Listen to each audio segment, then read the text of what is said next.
Entonces vamos a comenzar esta segunda parte del curso de reproducción. Vamos a hablar entonces, o recomenzar en este caso, lo que es la fisiología reproductiva del macho. Dentro de lo que vamos a ver en el caso de la fisiología reproductiva del macho, es importante recordar la parte anatómica. Los machos, el tracto reproductor del macho está conformado por los testículos, que vienen a ser órganos pares, al igual que los epidídimos y los conductos deferentes, ¿no? Que van a estar los conductos deferentes que van a comunicar el epidídimo con la uretra pélvica. Y vamos a tener las glándulas accesorias, que van a producir el líquido seminal. Luego vamos a tener el órgano copulador que viene a ser el pene, ¿no? Y un órgano más que es el escroto que va a estar por fuera, que va a contener a los testículos. Entonces todos esos vienen a ser los órganos reproductivos del macho. Vamos a ir tratando uno por uno, hablando sobre su fisiología y de paso entender bien las funciones de cada uno de estos órganos. Vamos a empezar con lo que son los testículos. Son órganos considerados las gónadas del macho porque producen los espermatozoides. Los testículos están rodeados por una capa bastante dura que viene a ser la cápsula testicular, conformada por dos túnicas, la túnica vaginal visceral y la túnica albuginea. Entre la túnica albuginea y la túnica vaginal visceral vamos a encontrar los vasos sanguíneos, ¿no? Por fuera. Todos estos vasos sanguíneos van a estar rodeando al testículo, que en realidad son los que van a darle este, flujo sanguíneo, o sea, la sangre, van a suplir de sangre al testículo. Pero si nosotros, por ejemplo, vemos en esta otra foto, en la foto del medio, en el cual es un corte sagital del testículo, vamos a ver que prácticamente no hay gran cantidad de vasos sanguíneos dentro del parénquima testicular, ¿verdad? Lo que vamos a encontrar son algunos capilares acá, pequeños, que son los que van a llevar los nutrientes y el oxígeno para el testículo. Y vamos a ver la próxima semana por qué es importante esto, ¿no? Que no haya sangre dentro del testículo, esa gran cantidad, porque si no, habría una enfermedad que se llama una enfermedad autoinmune, debido pues, a lo que vamos a ver la próxima semana. ¿Okay? No vamos a adelantar eso. ¿Okay? Entonces, todo el parénquima, como ustedes están viendo, miren, está conformado por túbulos seminíferos, pero los túbulos seminíferos van a estar digamos, en estas partes que se llaman los lóbulos. ¿Y cómo se forman los lóbulos? Los lóbulos se forman, miren, a partir de la túnica albuginea. Miren, en este esquema, aquí, en este esquema, vemos que la túnica albuginea penetra hacia el interior del parénquima, formando unos septos, ¿verdad? Miren que la túnica albuginea forma septos, ¿no? Lo que estamos viendo aquí, ¿no? Que está formando septos en el medio, y de entre estos septos vamos a tener los lóbulos. Y en cada lóbulo un túbulo seminífero bien contorneado, ¿no? Muy, muy contorneado. Esto está conformado por todo lo que es túbulo seminífero aquí. Bien, bien, bien. Vamos a poner otro color. Digamos que están los túbulos seminíferos bien, bien contorneados, ¿no? Bien contorneados así. Y van a terminar en uno o a veces dos, ¿no? Pero normalmente uno, conducto hacia el interior. ¿Ok? Eso es lo que quiero que entiendan bien, que está conformado de esa manera. El, entonces, dentro también vamos a encontrar que hay un espacio en el medio, y este espacio se llama mediastino.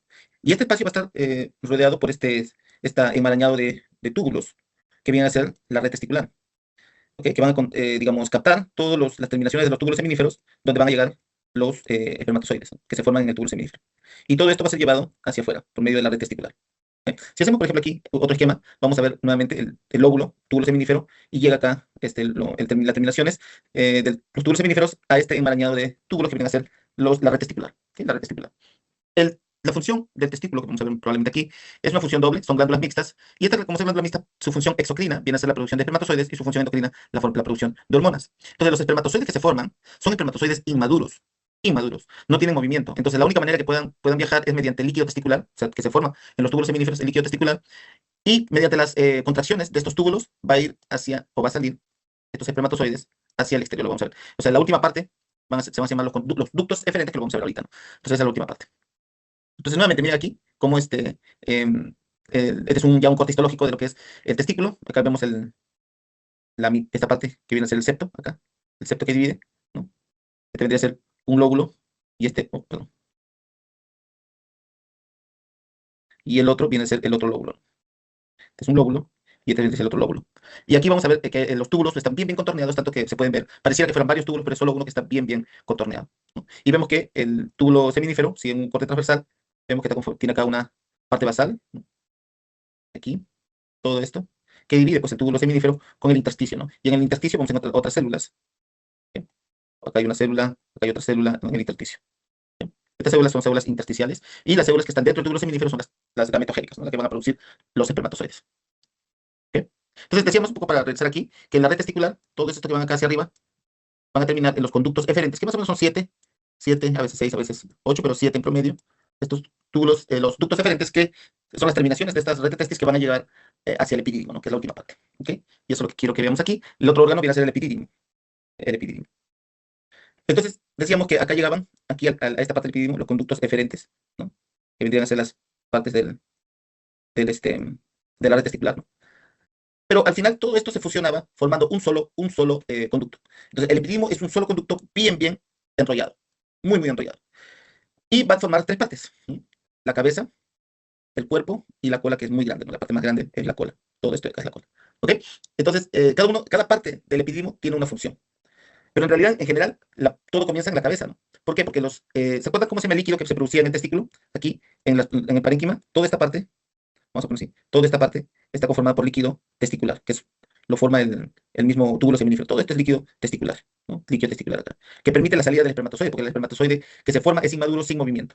Cuando llega aquí al testículo, este líquido testicular no puede seguir aquí, entonces tiene que absorberse. De ahí viene, tiene que reabsorberse todos los fluidos que llegan al epididimo, específicamente el líquido testicular. ¿Para qué? Para que el epididimo produzca otro tipo de líquido que es el líquido epididimal. ¿Sí? Entonces, el líquido testicular está aquí en el testículo, líquido epididimal, en el epididimo, específicamente en la cabeza, empieza a producir, ¿no? Aquí, líquido epididimal. Entonces, y ahí van a ir almacenándose los espermatozoides que llegan para pasar luego al cuerpo, ¿no? Aquí en el cuerpo, donde empieza a madurar, ¿no? Madurar, a empezar a ganar movimiento. Y una vez que llega a la cola, termina su maduración y se almacena. El sitio de almacenamiento, entonces, viene a ser la cola. Y toda esta parte, los espermatozoides se almacenan. Entonces, cuando va a venir el proceso de eyaculación, cuando se produce la cópula, la monta, el espermatozoide va a ir saliendo de aquí, de la cola del epididimo. ¿Ok? ¿Alguna pregunta hasta aquí? ¿Todo claro? Profe, Bien. disculpa, en el Ya. epididimo se formaba el líquido, me olvidé el nombre, profe. Me gustaría que repita. Epididimal, o sea, del epididimo, líquido epididimal. En el testículo se forma el líquido testicular. ¿Quién forma el líquido testicular? El túbulo seminífero, en el túbulo seminífero. Y el líquido epididimal, que se forma en el epididimo, se forma en el epididimo, o sea, en este conducto único que es el epididimo. ¿Ok? Ahora, este epididimo, miren, decíamos que es un solo túbulo que está bien contorneado, enrollado. Pero si lo desenrollamos bien, ¿cuánto puede medir? En el bovino puede 45 metros, aquí en 80 metros, imagínense, unos metros bastante que hay en estos especies. En los camellos aún todavía no se puede determinar cuánto mide. Eh, entonces, es un solo conducto bien enrollado. Y algo importante también entender es cómo está dispuesto el epididimo en base a la disposición también del testículo. Por ejemplo, miren, en el caso de toros, carneros y chivos, por ejemplo, ¿no? Los machos cabríos, el eje mayor del testículo es vertical, ¿no? Miren aquí, el eje mayor es vertical. Entonces, el epididimo, en estas especies, la cabeza del epididimo va a ser dorsal, la cabeza, y la cola, acá también la cabeza dorsal, y la cola va a ser ventral. O sea, la cola va a estar en la parte ventral. ¿Está claro? Sí. Muy bien. ¿Qué pasa en el caballo? En el caballo y en los carnívoros como el perro, por ejemplo. ¿Qué pasa ahí? El eje en la posición, ¿no? Es más horizontal, ya no es vertical, sino es horizontal. En el caso del perro también, en el caso de los carnívoros, ¿no? Es más horizontal, perdón. A diferencia del toro, del carnero, que es vertical, acá se hace horizontal. Esto hace que la cabeza y la cola también tengan otra posición, ¿no? Por ejemplo, la cabeza del epididimo se hace craneal, o sea, para acá está la cabeza, craneal. Mientras que todo esto es la cola, se hace caudal, ¿no? La cola, caudal. Es un poco las posiciones.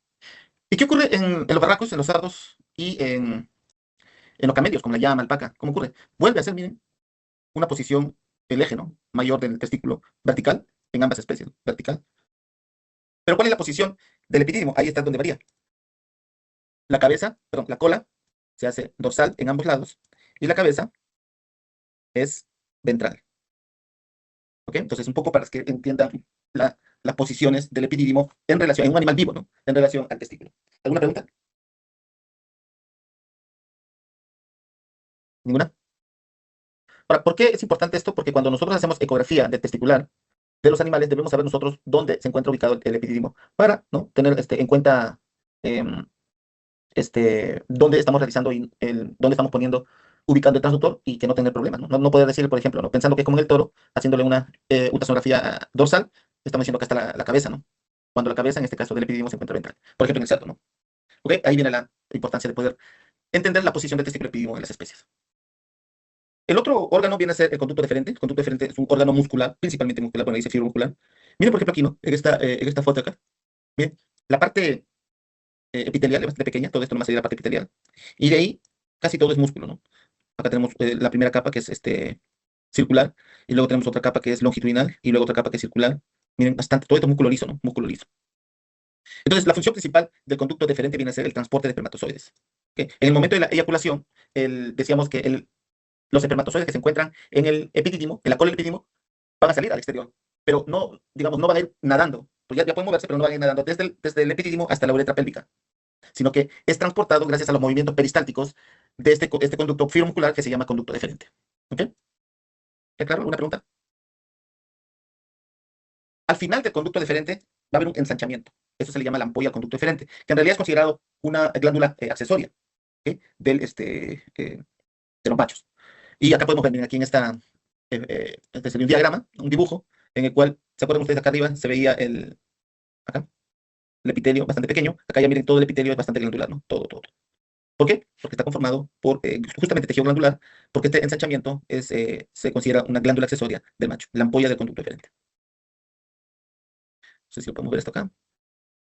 No, vamos a verlo más adelante. Ok, entonces, a ver, aquí, vamos a ver en esta.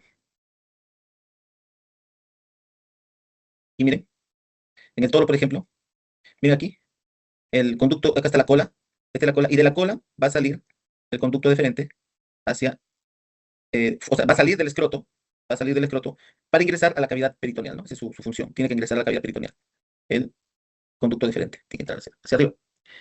Pero no va a ir solo, ¿no? Va a ir con otros componentes. Esta parte, miren, esta parte que va a ingresar a la cavidad peritoneal, todo esto de acá se llama cordón espermático. ¿Y qué contiene el cordón espermático? El cordón espermático contiene varias estructuras. Obviamente el conducto deferente. También vamos a tener la arteria testicular que es rama directa de la aorta. Acá está la arteria aorta, ¿no? La arteria aorta. Y va a mandar una rama así directa, ¿no? Que es la arteria testicular.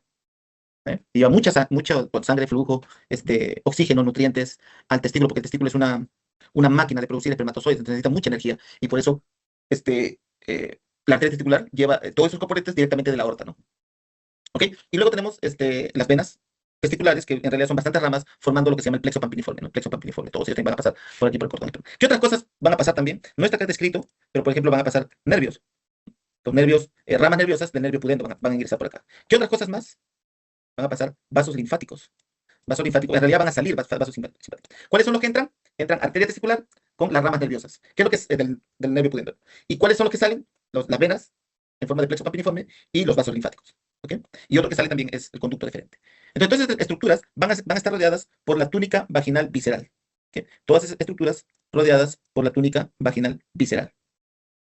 Y la túnica vaginal visceral, ¿no? Todas las estructuras van a estar también rodeadas ya por fuera por la túnica vaginal parietal. Entre la túnica vaginal parietal y la túnica vaginal visceral hay una cavidad que se llama la cavidad vaginal. Esto permite que todo esto de acá, que viene a ser el cordón espermático, tenga movimiento y pueda moverse, se mueve. ¿Okay? Vamos a ver más adelante por qué es importante. La cavidad vaginal permite ese movimiento. ¿Okay? Entonces, ¿por qué se llama túnica vaginal visceral? Porque está rodeando a los órganos. Los órganos en realidad se les considera vísceras, por eso se llama túnica vaginal visceral. ¿Y por qué se llama túnica vaginal parietal? Porque está pegada a la pared del conducto espermático. ¿Okay? Este conducto espermático, bueno, ya todo va a estar rodeado por fascia, ¿no? Estos son tejidos, todo lo que vemos acá es fascia. Y un músculo que se llama el músculo cremaster. El músculo cremaster que está por fuera, formando parte del cordón espermático, pero por fuera, ¿no? Como agarrándolo ahí. Y vamos a ver más adelante porque es importante. ¿Okay? ¿Alguna pregunta? ¿Preguntas sobre el cordón espermático? ¿Todo claro? Sí, profesor. El otro componente viene a ser el escroto, ¿no? El escroto, que es una piel modificada, tiene glándulas sudoríparas y sebáceas. La cavidad escrotal, que está dentro del escroto, está dividido en dos gracias a un septo, acá un septo escrotal. Entonces, esto hace que el lado izquierdo no tenga comunicación con el lado derecho. Si, por ejemplo, hay una inflamación del testículo izquierdo, no necesariamente va a tener consecuencias con el testículo derecho. ¿Okay? Entonces, ¿cuál es la función del escroto? Es proteger, ¿no? Proteger principalmente al testículo, ¿verdad? A los testículos en este caso, los protege. Y miren aquí, ¿no? Miren, interesante cómo podemos observar todo esto es el cordón espermático. Miren, vamos a poner otro color. Todo esto viene a ser el cordón espermático, ¿no? Cordón espermático, que hemos visto lo que contiene. Y va a ingresar por hay un anillo que se llama el anillo inguinal. Igualmente acá, el anillo inguinal. Va a ingresar o va a salir. ¿Hacia dónde? Esta es la cavidad peritoneal, que va a llegar hasta la cavidad pélvica inclusive, y esta es la cavidad escrotal, ¿no? Comunica eso. ¿Ya claro? Y vemos también aquí de dónde proviene el cremaster. Este es el cremaster, miren, acá está el músculo cremaster, o sea, se ha cortado. Acá está el músculo cremaster. ¿De dónde proviene? Miren que proviene de este otro músculo que se encuentra internamente. Este vendría a ser el músculo abdominal oblicuo interno. Maui. Entonces, este músculo es como que un pedacito de ese músculo se ha roto, o sea, le llaman cleft, ¿no? Es como decir una especie de lengüeta, ¿no? Una lengüeta de este músculo abdominal oblicuo interno que va a continuar con el cordón espermático. ¿Ok? Aquí vemos, miren, si nosotros le hacemos un corte sagital así, vamos a observar algo como esto, ¿no? Las capas. La primera capa es la piel por fuera, ¿no? Luego viene otra capa que se llama la túnica de Dartos. Esto es músculo liso, la túnica de Dartos es músculo liso. Luego viene la fascia espermática, ¿ok? Y debajo va a estar la túnica vaginal parietal. Acá estamos. Todo esto. Esa es la túnica vaginal parietal. Y lo que ven ustedes aquí, el cremaster, y debajo del cremaster está esta otra capa que es la túnica vaginal visceral. Entre la túnica vaginal parietal y visceral está toda esta capa que está en celeste, todo esto de acá, que viene a ser la cavidad vaginal, ¿no? La cavidad vaginal, todo esto, la cavidad vaginal. ¿Por qué nuevamente es importante? Porque permite el movimiento. Arriba era para permitir el movimiento del cordón espermático, pero aquí en la cavidad escrotal permite el movimiento del testículo. Un testículo sano es movible, tiene que moverse. Cuando se hace una evaluación andrológica del macho, se hace la palpación del testículo y se tiene que ver que haya movimiento dentro. ¿Quién permite el movimiento? La cavidad vaginal, ¿no? Permite el movimiento. Si no hubiera movimiento, es porque ha habido inflamación, infección, abscesos, adherencias, cualquier patología que se encuentre en el testículo que no permita que haya movimiento, entonces ya podemos nosotros ir diagnosticando estos problemas, ¿no? Ok, ¿alguna pregunta aquí sobre el escroto? Entonces, una de sus funciones viene a ser protección, pero la otra del escroto viene a ser la termorregulación. O sea, el escroto ayuda a la termorregulación. Ahora, ¿qué es la termorregulación? Porque es importante decirlo. Una de las cosas que ustedes deben entender es que la producción de espermatozoides se llama espermatogénesis. Y la espermatogénesis necesita gran cantidad de energía, gran cantidad de calor, gran cantidad de, perdón, reacciones químicas. No calor, perdón, reacciones químicas. Pero ¿cuál es la consecuencia de las reacciones químicas? Es el calor. Como cuando usted estuviera en una fábrica de, qué sé yo, empaquetamiento, y hay muchas máquinas empaquetadoras. Estas máquinas trabajan, trabajan, trabajan y emiten calor, y emiten calor. Entonces, el salón donde encuentran esas máquinas está elevado de calor. Igual, el testículo produce muchas reacciones químicas para producir la espermatogénesis. Entonces, el calor se eleva. Y si el calor se elevara demasiado, altas temperaturas van a producir espermatozoides anormales. Por eso es que el testículo está por fuera, ¿no? En el escroto, para bajar la temperatura por lo menos 4 a 6 grados por debajo de la temperatura del cuerpo, ¿no? Pero no solamente el hecho de que estén por fuera de la cavidad peritoneal, en el escroto, hace que baje la temperatura, sino tiene mecanismos que ayudan a bajar la temperatura y esos son los mecanismos de la termorregulación. ¿Ok? Los mecanismos de la termorregulación. En esta foto, por ejemplo, estamos viendo una termografía que indica, ¿no? Por medio del color, cuál es más caliente y cuál es menos caliente. Todo lo que está de rojo anaranjado quiere decir que está más caliente.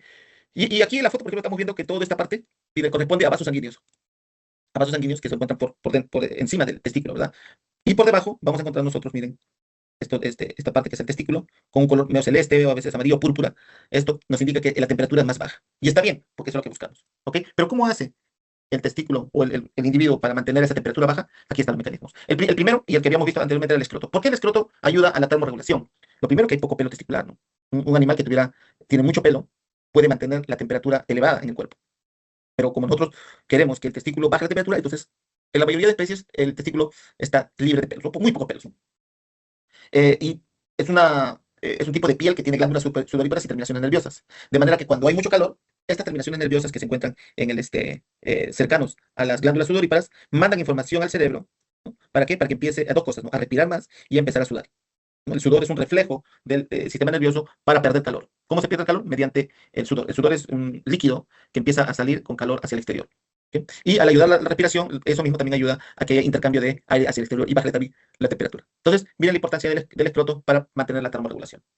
Otro mecanismo viene a ser las ramas, las arterias y venas que se encuentran en el testículo. Decíamos al inicio que estas no estaban dentro de los túbulos seminíferos, sino más bien por encima, ¿no? Miren esta foto referencial, cómo los vasos sanguíneos están por fuera del testículo. Gran cantidad, pero sí hay muchísimo, pero están por fuera, pero están por fuera. De manera que al estar por fuera, la temperatura que tienen en la superficie de estos vasos sanguíneos va a bajar, ¿no? Porque si bien es cierto, la sangre puede llegar a 38, 39 grados, como va a estar expuesto al medio ambiente, ¿no? Al exterior, esto va a permitir que baje la temperatura. Entonces ya no sea 38, 39, sino 33, 34 probablemente, porque están superficialmente en el testículo. ¿Ya claro? ¿Sí? ¿Alguna pregunta en estos dos mecanismos? ¿Nada? ¿Todo claro? Bueno, interesante. El otro mecanismo viene a ser el plexo pampiriforme. Aquí es interesante porque lo que se produce es un intercambio de calor a contracorriente, ¿no? Mira, aquí se forma una especie de cono vascular, o sea, eso justamente se llama, entre la arteria testicular y el plexo pampiriforme, que viene a ser las venas testiculares. Pero ¿qué es lo que sucede? Decíamos, ¿se acuerdan ustedes? La arteria testicular es rama directa de la aorta. ¿No? Acá está. Acá, rama directa de la aorta. Y como tal, mira la temperatura, ¿no? Una temperatura elevadísima, con bastante nutrientes, oxígeno, bastante presión, etcétera. Va directamente ahí. ¿Ok? Pero aquí abajo, en el testículo, miren, la vena testicular tiene más o menos 33 a 34 grados centígrados, ¿no? Por todos los mecanismos que hemos visto. Entonces, la vena va a salir o va a ir hacia el cono vascular con más o menos 33 grados hacia arriba. Entonces, ambos se van a encontrar en este cono, tanto la arteria como la vena se van a encontrar. Y mientras la arteria va perdiendo calor pasándole a la vena, ¿no? Este, esto va a hacer que la vena, miren, al momento de ingresar al cuerpo, ya va a tener la temperatura esperada, ¿no? De 39, por ejemplo. ¿Por qué? Porque la arteria le está dando calor. Y eso es importante porque tiene que perder calor la arteria para que cuando llegue al testículo, ya llegue con una temperatura disminuida, ¿no? ¿Queda claro? ¿Alguna pregunta sobre esto? ¿Preguntas? Y a la arteria llega con 34 grados centígrados, ¿no? ¿Se entiende esto? ¿Preguntas? Esto viene en el examen, ¿ah? Profe, entonces, a medida que va avanzando la arteria hacia el testículo, va disminuyendo la temperatura que tiene, Excelente, sí. Ujú. Pero ¿por qué? La pregunta sería, ¿por qué? porque el calor que tiene lo va a pasar a la vena. O sea, Ajá, muy bien, eso es, le está pasando, ¿no? Lo contrario sería, y la vena, mientras va subiendo o va yendo al cuerpo, va ganando calor, ¿no? ¿Y por qué gana calor? Porque la arteria le está pasando el calor, ¿ok? De eso se trata. Muy bien. Y el último mecanismo viene a ser los músculos cremaster y dartos. Estos músculos lo que hacen es contraerse o relajarse dependiendo si hay calor o frío. El músculo cremaster está aquí, decíamos en el cordón hipermático, ¿no? Este de aquí, esta línea roja representa a los dos músculos cremaster, ¿no? Uno por cada, están en el cordón hipermático. Mientras que el dartos está rodeando prácticamente toda la base del testículo. Ambos son músculos lisos, ¿ok? ¿Queda claro? ¿Cómo trabajan estos dos? Miren, esto vamos a hacer más bonito. Acá tenemos un toro con calor, está con calor. ¿Qué es lo que sucede cuando hay calor? El, el cremaster, o sea, cuando hay calor, lo que busca el testículo es alejarse, perder calor, ¿no? Y para eso tiene que alejarse del cuerpo. Y entonces para eso, lo que hace el cremaster es, el músculo cremaster, relajarse para poder, ¿no? Separar, llevar lejos al testículo del cuerpo. Entonces se relaja para hacer eso, ¿ok? Esa es la función del cremaster. ¿Y qué es lo que hace el dartos? El dartos lo que hace es se distiende, o sea, se ancha. Y ese ensanchamiento hace que el escroto también tenga mayor campo, mayor espacio para poder perder calor, ¿no? Tiene mayor espacio. O sea, es como ¿dónde podría perder más calor si tiene más espacio justamente para ese intercambio? ¿Ok? Lo que hace entonces el dartos es expandirse cuando hace calor. Y el músculo cremaster relajarse cuando hay calor. ¿Está bien? ¿Qué pasa cuando hay frío? Cuando hay frío, entonces, miren aquí, cuando hay frío, ¿qué es lo que hace el cremaster? El cremaster ya no se relaja, sino se contrae. Porque como hace frío al exterior, tiene que traer más bien al testículo pegado al cuerpo para que le dé calor. Si no, puede tener problemas. ¿Ya? Se contrae. ¿Y qué pasa con el dartos? El dartos también se contrae hacia adentro, ¿no? Miren, hacia adentro. Y esto hace que el escroto, miren, la contracción del dartos hace que ya no tenga mucho espacio de intercambio, sino miren, el espacio se ha reducido tremendamente. Inclusive, el escroto, al contraerse, digamos, el grosor del escroto va a crecer, o sea, va a engrosar. O sea, no fisiológicamente, no histológicamente, sino, digamos, anatómicamente, por este momento, va a tener mayor grosor, ¿no? ¿Y por qué? Para evitar perder calor. Lo que quiere el dartos es que el poco calor que tiene el testículo no se pierda. Entonces, como que si fuera una casaca gruesota, ¿no? Una casaca muy gruesa para evitar el perder el calor. Eso es lo que hace. Entonces, de esa manera, ambos, cremaster y dartos, permiten la termorregulación, controlan el calor y el frío en el testículo. ¿Alguna pregunta? Muy bien. Un ratito, o sea, un ratito acá. Me dan 30 segundos, por favor.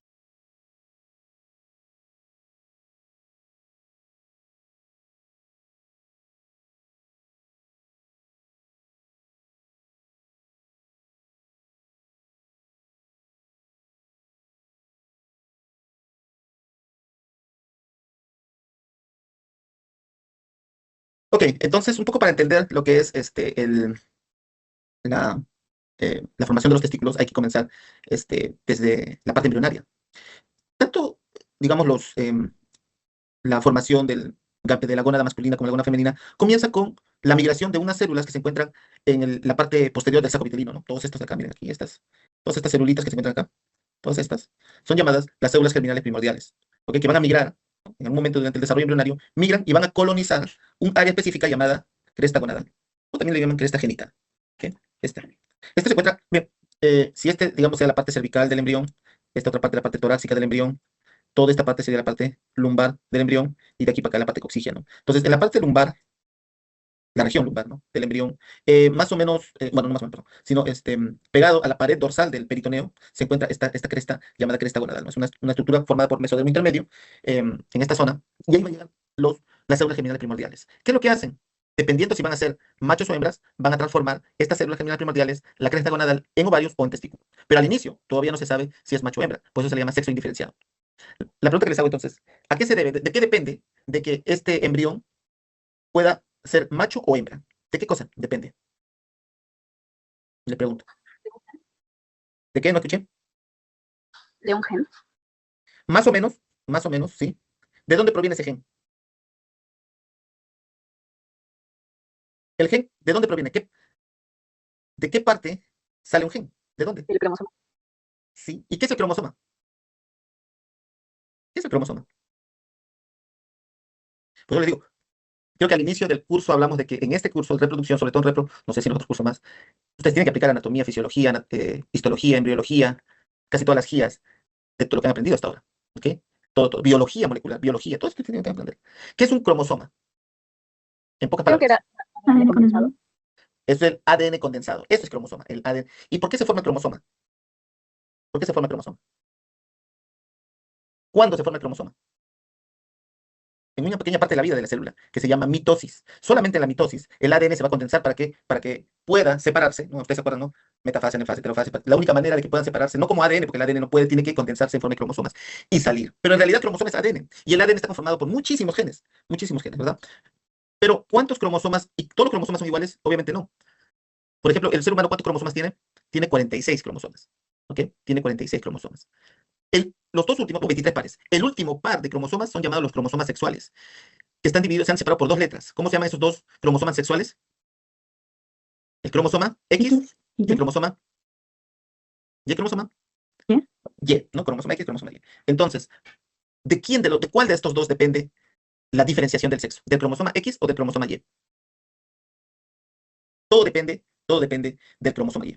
Todo depende de este. Entonces, durante la formación de los espermatozoides, estos espermatozoides en la meiosis va a ser que, digamos, ¿no? El 50%, digamos que normalmente es así, sea espermatozoides con cromosoma X y otro espermatozoides con cromosoma Y. Así nomás, de simple. ¿Ok? Pero ¿qué pasa con los ovocitos? ¿Los ovocitos también tienen X y Y? No. Los ovocitos siempre son XX, XX. Solamente aquellos, los espermatozoides tienen la capacidad de poder tener cromosomas X, cromosomas Y. ¿Ok? Entonces, cuando es el espermatozoide cromosoma X y se junta con un ovocito, van a juntarse, complementar su número de cromosomas pares y vamos a tener el par sexual XX. Esto siempre va a dar una hembra. Pero cuando el espermatozoide Y se junta con el ovocito, y ahí vamos a tener el par de cromosomas XY y esto siempre va a dar los machos. ¿Ok? Entonces, ¿por qué? Porque el cromosoma Y, que es ADN condensado, tiene un gen dentro de toda su cadena de nucleótidos. ¿Cuál es? El gen SRY. Este gen SRY, ¿no? Es, codifica, porque todos los genes codifican, ¿verdad? Ya eso vimos inclusive casi la segunda semana de reproducción. ¿Cómo codifica? En base a la producción de los ARN mensajero, ARN de transferencia, ARN ribosómicos, que forman proteínas, porque eso es lo que hace el gen, forma proteínas. Una proteína que codifica es el factor determinante sexual. Este factor determinante sexual es responsable de transformar las crestas gonadales, aquí, ¿no? Esta cresta gonadal donde llegaban estas células germinales primordiales, en testículo, lo va a transformar en testículo. ¿Ya claro? Sí.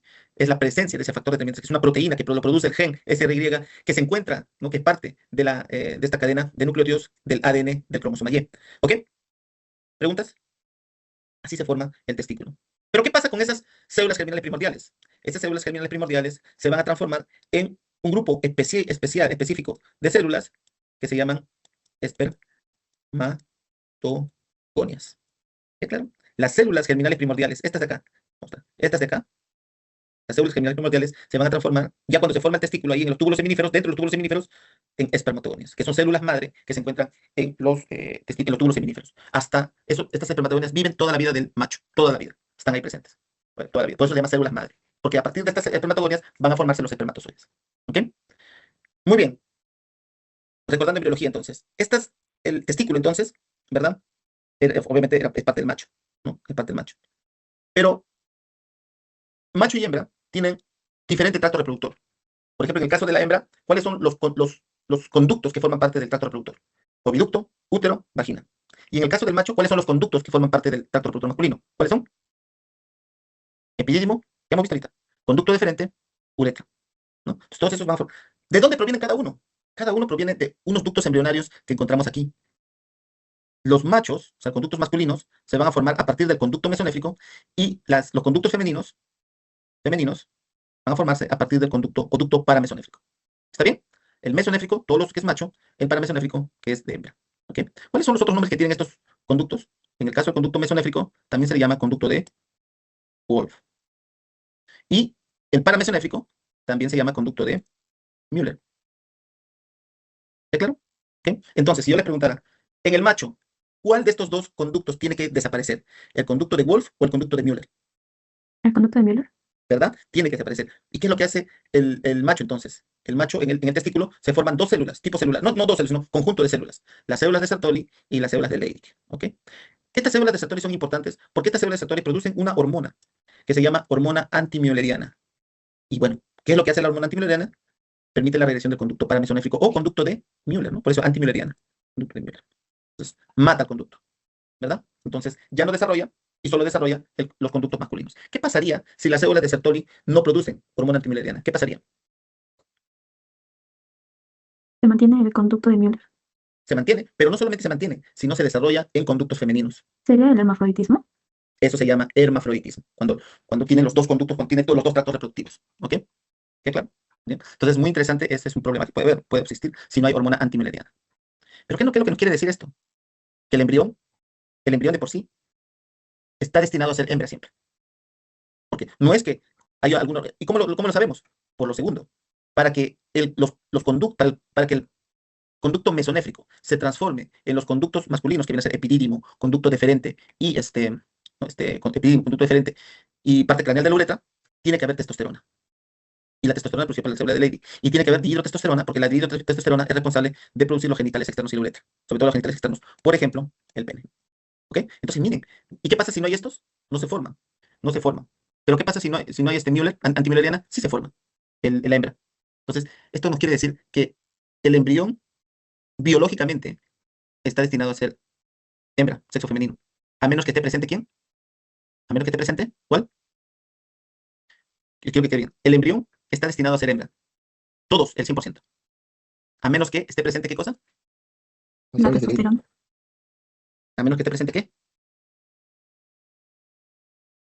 ¿Qué tiene que tener? ¿Qué tiene que ser para que sea masculino? Las células de Leydig. La testosterona. Todo embrión está destinado a ser hembra. A menos que tenga, ¿qué cosa? El cromosoma Y. Cromosoma Y. ¿Cómo tu papel? ¿Perdón? ¿Cómo tu papel? ¿Cómo te llamas? Alexia Vega. Pega, pega. Sí, Vega. Claro, cromosoma Y. Si está presente cromosoma Y, vamos a tener todo esto, célula de Sertoli, Leydig fetal, testículo, todo. Si no tenemos cromosoma Y, se convierte en hembra. No hay un cromosoma X que va a ser hembra, no. No hay célula mülleriana que va a transformar las células de Müller, o una célula, el estrógeno, que va a transformar los conductos mate femeninos, no. Depende del cromosoma Y para que se dé toda esta cascada de eventos que permita que se transforme en sexo masculino. ¿Ok? Este queda bien claro. Muy bien. ¿Quedó claro? ¿Alguna pregunta? ¿Algo que no? Bien. Una vez que se forma el testículo se encuentra dentro, ¿no? En la cavidad, vimos acá arriba, ¿no? Acá, ¿no? ¿Dónde está? Acá. Está esto. Toda esta zona. Aquí. Ahí está, el testículo se va a formar ahí. Entonces, pero decimos que el testículo, para que produzca espermatogénesis, tiene que estar por fuera, en el escroto. Entonces, tiene que haber un descenso testicular, ¿no? El testículo tiene que bajar al escroto, ¿no? Y acá ustedes tienen este cuadrito los tiempos. Para realizar eso, utiliza o se forma una estructura llamada gubernáculo, que está acá, pegada entre el testículo y lo que va a ser el escroto de antes, ¿no? Esta zona que va a ser el escroto. Ahí se forma este gubernáculo. ¿Qué es lo que hace el gubernáculo? El gubernáculo hace dos cosas. Dentro de esa zona que va a ser el escroto se va ensanchando, se va expandiendo, se ancha, se expande, ¿no? Se expande para hacer crecer el escroto, para que se forme la cavidad escrotal, se ensancha el gubernáculo, lo que estamos viendo aquí. Pero además, ¿qué hace? Empieza a contraerse, a degenerarse, y ese degeneramiento hace que se contraiga y se vaya achicando, no se va acortando. Durante ese acortamiento está jalando el testículo, lo jala, y lo va jalando hasta que llega aquí. Entonces, en esta zona que se ha formado la cavidad escrotal, se ha formado aquí una especie de anillo, especie de hoyo por donde va a pasar el testículo. Se llama el anillo inguinal, ¿ok? Que forma un canalito, a eso le llaman el canal inguinal. ¿Ok? Entonces, por ahí, miren, por ahí va a pasar el testículo, ¿no? Porque ya se forma el escroto, va a pasar el testículo y va a llegar. Una vez que llega ingresa el testículo dentro, el gubernáculo regresiona. Ya cumplió su función y va a regresionar y va a desaparecer. Durante esa migración, ese descenso testicular, el testículo no baja solo, sino baja con las capas que estaban cubriendo. Dentro del peritoneo, de la cavidad peritoneal, perdón, de la cavidad abdominal, todas las vísceras están cubiertas por el peritoneo. ¿Cómo se llama el peritoneo que rodea a las vísceras? Se llama peritoneo visceral. Y hay otra capa de peritoneo que está pegada a la pared de la cavidad peritoneal. ¿Cómo se llama ese peritoneo? Peritoneo parietal, porque está pegado a la pared. Entonces son los dos peritoneos. En el descenso, el testículo viene con esas dos capas, con el peritoneo visceral y con el peritoneo parietal. Y dentro aquí, simplemente el peritoneo visceral cambia de nombre y se llama, bueno, este es el peritoneo visceral, ¿no? Cambia de nombre y llamándose túnica vaginal visceral. Y el peritoneo parietal cambia de nombre y se llama túnica vaginal parietal, que lo hemos visto anteriormente, ¿no? Solamente para que ustedes sepan de dónde provienen esas dos túnicas. Si yo les preguntara en el examen, ¿no? ¿De dónde proviene la túnica vaginal visceral? Ustedes ya saben responder. O ¿de dónde proviene la túnica vaginal parietal? Ustedes ya saben cómo responder. Si yo les preguntara cómo se forman la cavidad vaginal, ¿no?, en el escroto o en el cordón espermático, ¿no?, es la misma cavidad peritoneal formada por estas dos túnicas, ¿no?, que provienen del peritoneo. ¿Ok? ¿Queda claro? ¿Preguntas? Bien. Rápidamente vamos a ver las glándulas accesorias. Las glándulas accesorias vienen a ser aquellas que van a formar una sustancia que va a proteger al espermatozoide cuando sale, ¿no? Porque el espermatozoide al salir tiene que protegerse y se protege gracias a este líquido que es el plasma seminal. ¿Qué es el plasma seminal? Es la confluencia de las secreciones que producen las glándulas accesorias. Cuando el plasma seminal se junta con el espermatozoide, se llama semen. Entonces, ¿qué es el semen? Es la unión de los espermatozoides con el plasma seminal. Y el plasma seminal proviene de las glándulas accesorias. ¿Cuáles son las glándulas accesorias? Si tiene un set completo el macho: próstata, vesícula seminal, las glándulas de Cooper o bulbo-uretrales o la ampulla conducto deferente. Listo, ¿verdad? Miren aquí, por ejemplo, el caballo. El caballo tiene, acá está la ampolla, miren, este es el conducto deferente. Miren el conducto como viene bien delgadito y se va a anchar, ¿no? Acá se ancha, ¿no?, formando la ampolla del conducto deferente, ¿no?, que va a terminar aquí en la uretra pélvica. Acá está la uretra pélvica. Acá está, ¿cómo se llama esto? Vesículas seminales, la próstata y las glándulas de Cooper. ¿Sí? Set completo. Toro, acá están las ampollas, vesículas seminales, próstata chiquitito, a diferencia de un chiquitito de la próstata, y las de Cooper.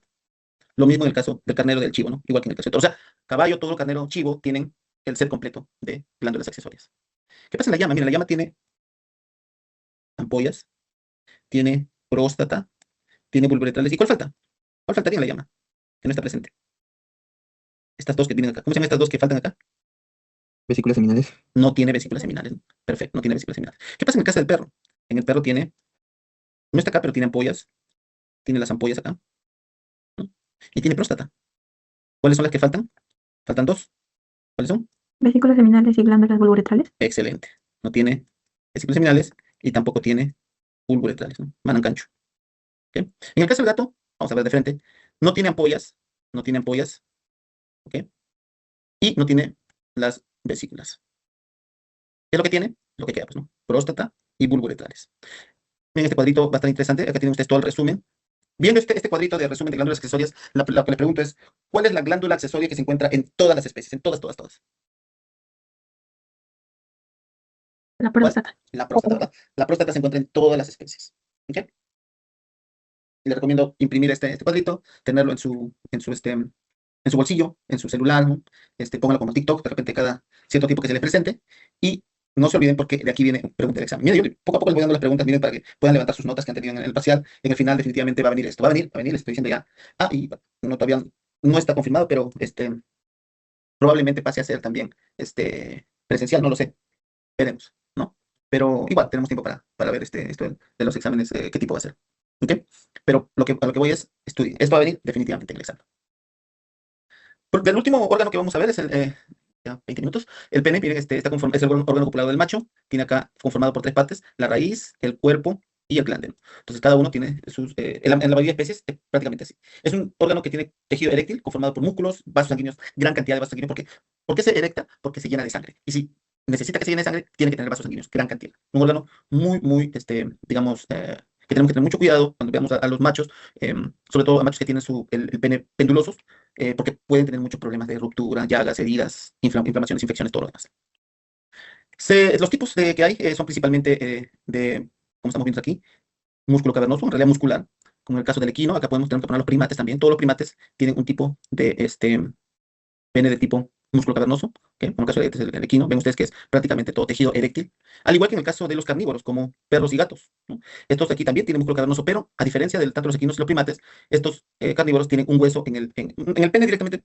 Digamos, más que todo está en el glande del pene, pero es el pene, un hueso, ¿no?, que se llama el os penis, ¿sí? Pero la erección, tanto como en los equinos, en los músculos cavernosos, como músculo cavernoso con hueso, siempre va a ser por llenado de sangre, ¿no? O sea, porque tiene tejido muscular cavernoso que tiene mucho, vasos sanguíneos que van a permitir el llenado de sangre. Y tenemos otro grupo de animales que tienen el pene fibroelástico, ¿no? Ahí tenemos a todos los rumiantes, todos los rumiantes y los porcinos. O sea, son animales en realidad de consumo diario, ¿no? Diario, que es más consumo. Los rumiantes y los porcinos, por ejemplo, ¿no? Todos ellos tienen este fibroelástico. Si bien es cierto, se puede llenar de sangre, no, digamos, para que se erecte y pueda salir del prepucio, necesita que el músculo retractor del pene, que es un músculo que lo vamos a ver ahorita, se relaje. ¿Para qué? Porque estos músculos están enrollados dentro de la cavidad pélvica, no, perdón, de la cavidad pélvica, sino del exterior, ¿no? De la parte perineal, no perianal, sino perineal, formando una flexura sigmoidea, ¿no? De ahí viene su nombre, la flexura sigmoidea, o le llaman la S peniana. Esto hace que el pene, cuando no está excitado el macho, se contraiga y se, digamos, proteja dentro del prepucio. Pero cuando quiere realizar la monta, la cópula, entonces el músculo retractor del pene simplemente se relaja y esta flexura sigmoidea, ¿no?, se endereza. ¿Ok? Y así se produce la erección en este tipo de penes. ¿Ok? Existen unos músculos específicos relacionados al pene como tal. O sea, forman parte de, digamos, este órgano, pero tienen funciones bastante específicas. El primer músculo que vemos es el isquio cavernoso. Este que está acá en la raíz, principalmente en la raíz del pene. Igualmente acá, este es un pene de tipo este músculo cavernoso, y esto es fibroelástico, ¿no? Miren ustedes que ambos tienen el isquio cavernoso. ¿Cuál es la función? Erección. ¿Y por qué ayuda a la erección? Porque una vez que se llena de sangre, tanto en el músculo, perdón, en el pene muscular como en el pene fibroelástico, cuando se llena de sangre, lo que hace es contraerse. El isquio cavernoso se contrae. Es como que cuando quieren que la manguera se llene, abren el caño, ¿verdad? Abren el caño y se llena la manguera. Una manguera de agua, ¿no? Pero luego lo cierran y obviamente si está cerrado el otro lado de la manguera va a quedar lleno de agua, ¿no? Eso es lo que hace, cierra el caño, como quien dice el isquio cavernoso. Entonces, al contraerse, cerrar, la sangre que ingresó ya no puede regresar y por eso permanece erecto, tanto el pene muscular como fibroelástico igual. El otro músculo relacionado es el retractor del pene, ya habíamos visto. En el caso del músculo, el pene muscular, lo que hace el retractor del pene es justamente retraer el prepucio para que permita la salida del pene, ¿no? O sea, se retrae el prepucio. Pero en los de fibroelástico tiene una mayor acción porque permite que la flexura sigmoidea se enderece, ¿no? Y permita la salida del prepucio también, o sea, la erección total. Y por último tenemos el bulbo esponjoso, este bulbo esponjoso, que se encuentra, miren, aquí se encuentra en toda la base todo este el bulbo esponjoso, toda la base, hasta el glande, ¿no? Del pene, del todo el cuerpo del pene prácticamente está el bulbo esponjoso. Si queremos ver acá probablemente también estaría todo este lado, por debajo, el bulbo esponjoso. ¿Qué es lo que hace? Permite la eyaculación. ¿Por qué? Porque el bulbo esponjoso va a tener contracciones peristálticas rítmicas que van a permitir que el semen que se encuentra, ¿no? Porque esto viene desde adentro, ¿no? El semen que se encuentra aquí en la uretra pélvica pueda salir por la uretra peneana, todo esto hacia el exterior, ¿no? Hacia el exterior. Eso, las contracciones peristálticas del bulbo esponjoso permiten la salida del semen hacia el exterior. ¿Ok? Esa es su función. Si hacemos un corte transversal del cuerpo del pene, vamos a encontrar los tejidos eréctiles, ¿no? Los tejidos eréctiles. El primero, el más importante, es el cuerpo cavernoso. Todo esto, la mayor parte, es cuerpo cavernoso. Todo esto acá es cuerpo cavernoso, que tiene músculo eréctil que se llena de sangre, ¿no? Entonces es muy vascularizado. Y como tal, llega tanta cantidad de sangre que permite que haya una presión interna terrible, ¿eh? Terrible. La clase es hasta las 5:50, ¿verdad? ¿Quiero estar seguro? ¿Sí? ¿Me ayuda? Sí, profe. Entonces tenemos, vamos a dar unos 15 minutos más. Y como es una presión interna tremenda, si no hubiera un tejido que protegiera al cuerpo cavernoso, podría explotar. El pene puede explotar, ¿eh? Pero este va a estar rodeado de un tejido muy duro que se llama la túnica bulbugínea. Todo esto acá va a proteger al cuerpo, que es lo que tiene mayor presión interna. ¿Ok? Es un poco. Debajo, en la parte ventral, vamos a encontrar, ¿no?, que se encuentra acá está la uretra peniana, toda esta es la uretra peniana. ¿Ok? Y por debajo va a estar, o rodeando la uretra peniana, va a estar el cuerpo esponjoso, ¿no? Todo esto de aquí que va a rodear es el cuerpo esponjoso.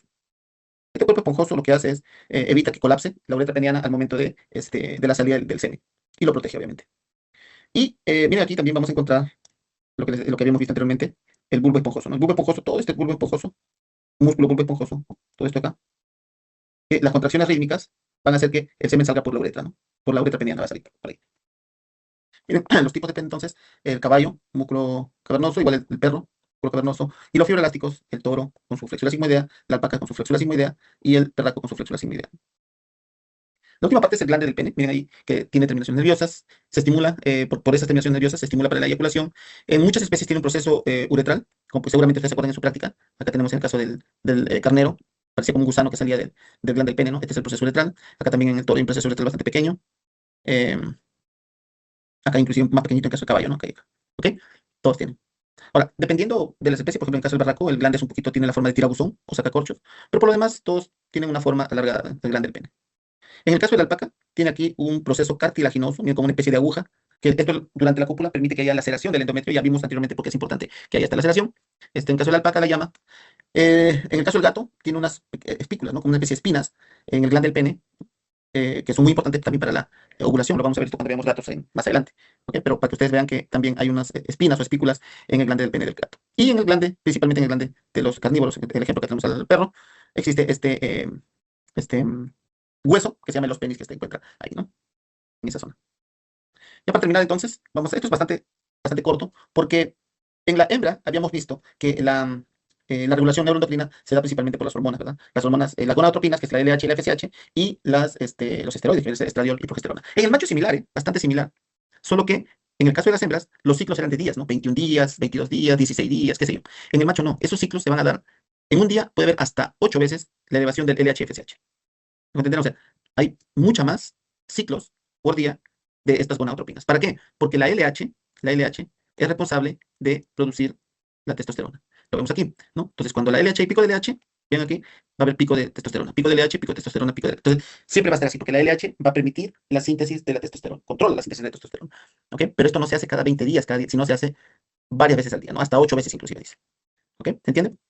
¿Ok? ¿Preguntas? Entonces, ¿cómo controla? Es muy similar, ¿no? Existe el eje hipotálamo, hipófisis, testículo, ya no es hipotálamo, hipófisis, ovario, ¿no? Acá es hipotálamo, hipófisis, testículo, ¿no? En el cual la hipófisis va a producir el FSH y este FSH va a actuar sobre la célula de Sertoli, ¿no? Para producir todo lo que vemos aquí, miren. Produce unas proteínas llamadas ABP, que son, van a estar dentro del semen, muy importante para que se produzcan bastantes andrógenos. Es responsable de la conversión de testosterona hasta estradiol, o sea, estradiol se va a producir. Importante porque va a estimular la espermatocitogénesis. La próxima semana vamos a ver qué es espermatocitogénesis. Permite la liberación del espermatozoide y produce inhibina y otras hormonas, ¿no? Miren todo lo que produce esto. La célula Sertoli, que está controlada por la FSH. Por el otro lado tenemos a las células de Leydig, perdón, a la LH, que es responsable de controlar las células de Leydig. ¿Y qué hacen estas células de Leydig? Producir testosterona. Cuando hay mucha testosterona, eso produce una retroalimentación negativa sobre el LH para que no se produzca mucha LH, ¿no? Más o menos va a ser así. ¿Cuál es la función de la testosterona? Espermatogénesis, ¿no? Espermatogénesis. Este tema es el que vamos a desarrollar la próxima semana, ¿no? En base a lo que ya hemos tratado esta semana. Muy bien. Hasta ahí. ¿Alguna pregunta? ¿Algo que no haya quedado muy claro?